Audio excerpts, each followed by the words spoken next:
As you know, the EJA Part 2 exam is a high-stakes supranational examination assessing anesthesiologists' clinical competence. Despite standardized protocols, there is examiner variability, often described as the Hock-Dove effect, and this poses challenges to fairness and consistency.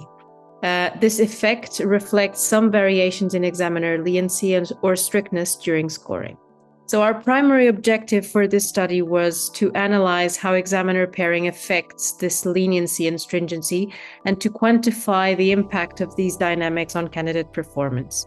Using a retrospective cohort design, we assessed data from 2021 to 2023, encompassing 122 examination sessions, 325 examiners, and almost 3,000 candidates. We used many-facet rash modeling to evaluate examiner behavior.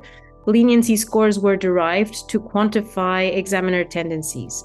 Stringent examiners, or so-called Hocks, scored candidates lower than average, while lenient examiners, or Doves, scored them higher. Data included session types, face-to-face, online, and hybrid, and examiner-candidate interactions.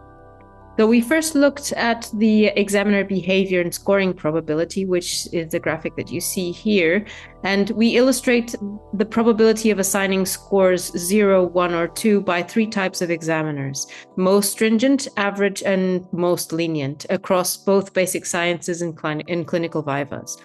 And what you can see here is that for an average candidate, stringent examiners were most likely to assign a 1, while lenient examiners were most likely to assign a 2. And this highlights the variability in examiner behavior, emphasizing how examiner leniency or stringency can influence scoring outcomes even for candidates with similar ability levels.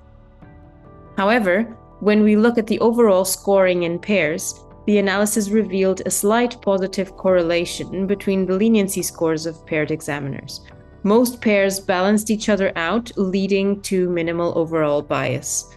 Also, variability in leniency decreased with the number of sessions attended, suggesting experienced examiners adopt a more consistent scoring behavior over time.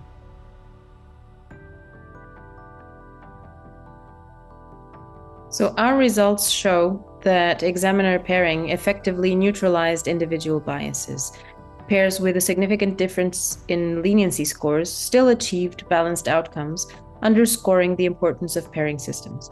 These findings highlight the need for structured examiner training and pairing protocols to maintain fairness in high-stakes assessments.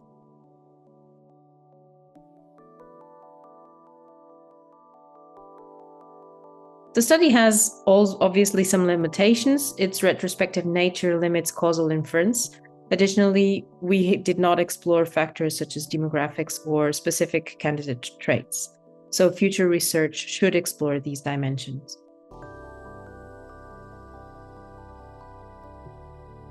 In conclusion, by addressing examiner variability and improving pairing strategies, we can ensure a fair assessment in the ESAIC Part 2 examination.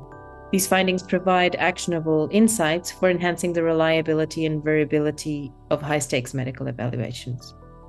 Thank you for your attention. If you have any questions or feedback, please contact the authors on the address given in the paper.